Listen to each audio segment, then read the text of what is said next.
Alors JC Decaux a été partout dans le monde un accélérateur de la relance, à la fois bien sûr pour les marques de luxe, mais également pour finalement l'ensemble du marché publicitaire. Je crois qu'il y a eu vraiment un avant et un après dans cette pandémie. On n'avait pas conscience finalement, nous tous, de l'importance que jouait l'extérieur dans nos vies. J'ai un client qui m'a dit mais j'ai découvert que finalement l'extérieur c'était une pièce supplémentaire de ma maison ou de mon appartement et je crois que c'est très vrai et on en a été privé pendant très longtemps. Le moment où on l'a retrouvé, ça a été une explosion de joie parce qu'on a pu se retrouver, socialiser rapidement, Dieu merci, aller au restaurant. Et les marques de luxe, elles ont saisi ce moment vraiment finalement de consommation joyeuse que l'on a eu et que l'on a pu constater partout dans le monde, en Asie, aux US, en Europe.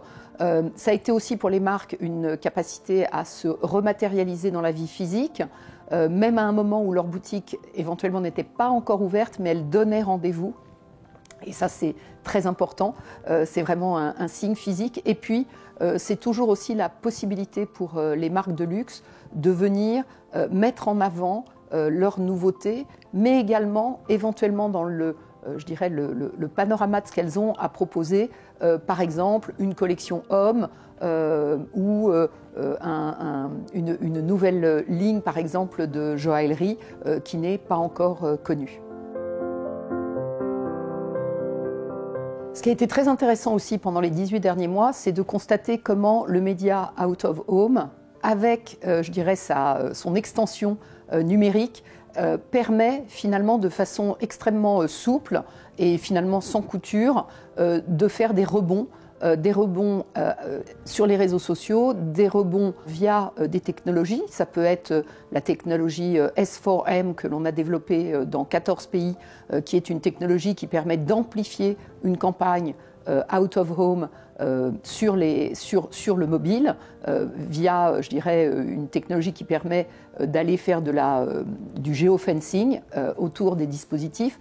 Et puis également avec l'usage du QR code qui s'est beaucoup développé. Les marques en fait utilisent le QR code pour aller donner plus d'informations à la fois sur la création, conception, réalisation des objets qui sont présentés et également plus d'informations sur leur responsabilité sociale et environnementale. Et ça, c'est vraiment assez nouveau. Il y a vraiment un élément qui a été très intéressant également dans cette renaissance de l'extérieur, c'est que les personnes prennent l'habitude finalement de prendre en photo ce qu'elles aiment, les marques de luxe quand elles les voient dans la rue. Je pense à la sublime panthère Cartier qui est aujourd'hui sur le fronton de la Madeleine pendant les travaux de l'église de la Madeleine. Eh bien, ça devient instagrammable et on voit la résonance vraiment sur les réseaux sociaux de ces emplacements physiques totalement iconiques. Je pense à Céline sur également le dôme du tribunal de commerce à Paris. C'est magnifique, ça donne envie de le prendre en photo et de le partager avec ses amis. Ma luxe thérapie, ça a été pendant les 18 derniers mois de partir de chez moi. Ça, c'est quand même un vrai luxe. Et j'ai eu la chance de faire 1 ou 2 voyages où j'ai pu me retrouver dans de très beaux hôtels.